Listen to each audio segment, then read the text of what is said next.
Hello, everyone, and welcome to a new PennyWise podcast. From Lee Enterprises, I'm your host, Teri Barr. Well, the student loan debt plan, we've all been watching this and learning more about it. It is on hold once again after federal judges suspend the program until any appeals can actually play out.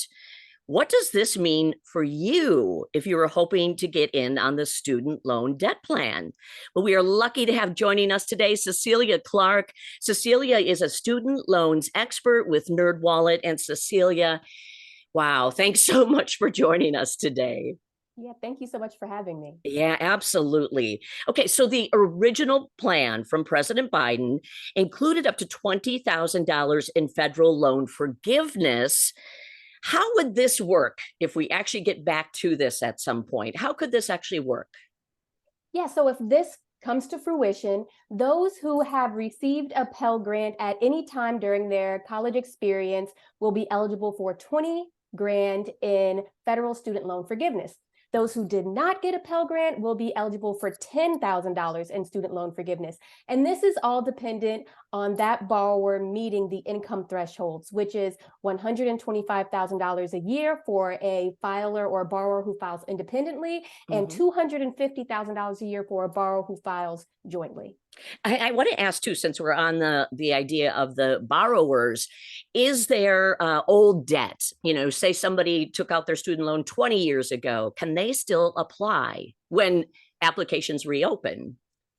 So that depends. It depends on what kind of federal student loan they have. If their federal student loan is owned by the federal government, then they're good to go, no problems. Even if they consolidated their debt into a direct loan and it is owned by the federal government, they're good to go. Now, if they have one of these old FFEL loans that is owned by a private entity, then they may not be eligible. So it's important, once you need to know what kind of loan you have, who owns your loan. The best way to figure that out is to call your servicer. Oh, very good. Okay. So again, this is all sort of if this comes back into being a plan that everybody can use. Right now, the White House, the officials there are saying 26 million people have applied, 16 million applicants are approved. So now what? What happens to all those people that had their applications approved? So all of those applications are being held. The administration still has them. The Education Department still has them, but they're not being processed. No forgiveness is being applied to accounts at this time.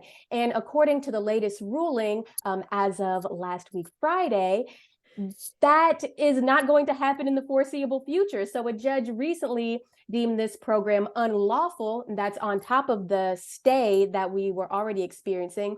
So the Education Department has these applications, but there are no new applications being accepted at this time, and nothing is being done for processing the applications that are already on file. Wow. Okay. So why are they again getting involved in stopping this program?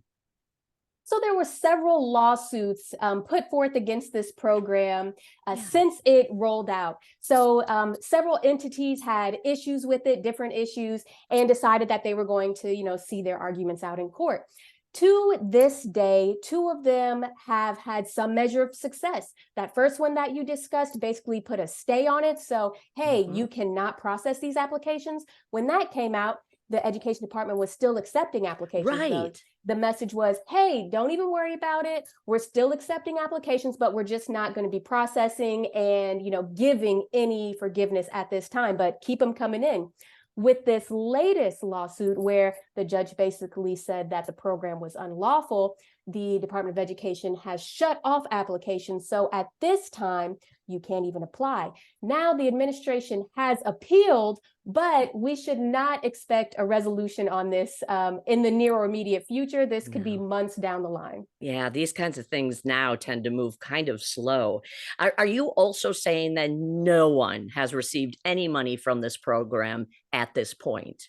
No one has received any money from the federal student loan cancellation program of $10,000 or $20,000. Now, what people may have received is a refund check.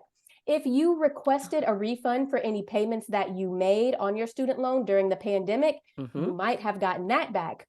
but you have not received that $10,000 or $20,000 credit to your account. Okay. There's always this that comes in, and it's a bummer to talk about scammers, but I feel like it's a good way to alert people too that, yeah, once again, scammers are out there and they're trying to get in on this by calling people. What do you advise? What should people do? Yeah, so a couple of things. Right now, again, the application process is paused. So if anyone is calling you saying they have the inside scoop, they have the back door, this is not a thing, do not give them any information. But on top of that, even with applications running as normal, the education department is not contacting anyone to apply. If the education department does not already have the information they need from you to enroll you automatically, then you have to apply independently on the website. So anyone reaching out to you, trying to get you enrolled, trying to sell you some idea that they can do it quickly, hang up immediately. Huge red flag. This is a scam. Yeah, when it sounds too good to be true, it is. Absolutely. Okay, so where is everything right now? So right now, the student loan cancellation program is effectively blocked until the appeal plays out. That is the status right now. Borrowers should not expect to see cancellation applied to their account at any time until this appeal is done. And this could be months and could be, a very lengthy, drawn out process. With that being said, federal student loan payments are still set to restart January 2023. So there has not yet been another announcement of an extension.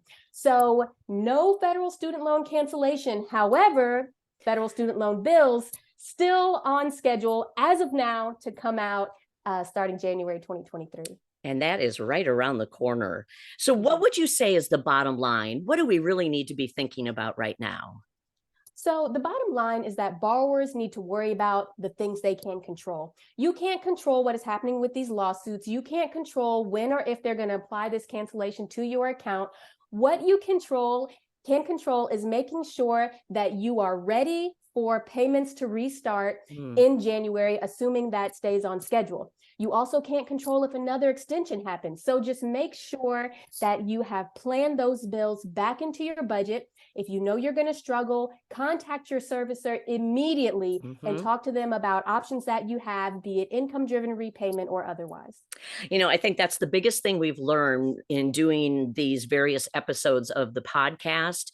Talk about what's going on. Talk with whoever you're working with, wherever you might be making your payments. It makes it a lot less painful when everybody's on the same page, right?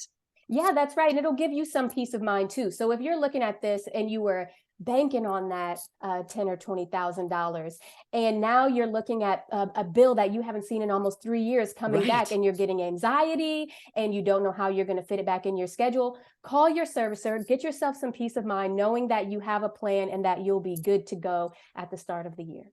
Excellent. Cecilia Clark, student loans expert with NerdWallet.